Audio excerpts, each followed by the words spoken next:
કૃષ્ણ હર મહાદેવ।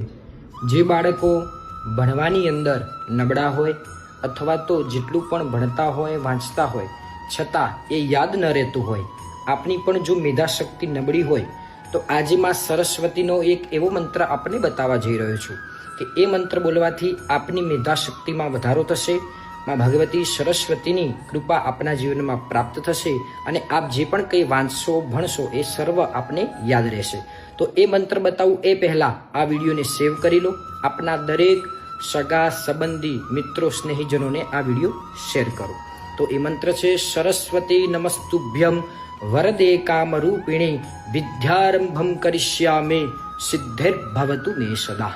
આ મંત્ર જો બોલી અને પછી તમે જો ભણવાનું ચાલુ કરો અથવા તો વાંચવાનું ચાલુ કરો તો ચોક્કસપણે એ વાંચેલું આપને યાદ રહેશે, મેધાશક્તિમાં વધારો થશે, ભગવતી માં સરસ્વતીની કૃપા આપના જીવનમાં પ્રાપ્ત થશે। આ વિડીયોને વધુને વધુ શેર કરો, લાઈક કરો, કોમેન્ટ કરો અને આવી જ જાણકારી માટે અમારા આ આઈડીને ફોલો કરો। વિડીયો પસંદ આવ્યો હોય તો કોમેન્ટમાં હર મહાદેવ, જય શ્રી કૃષ્ણ, જય સરસ્વતીમાં અવશ્ય લખજો। જય શ્રી કૃષ્ણ।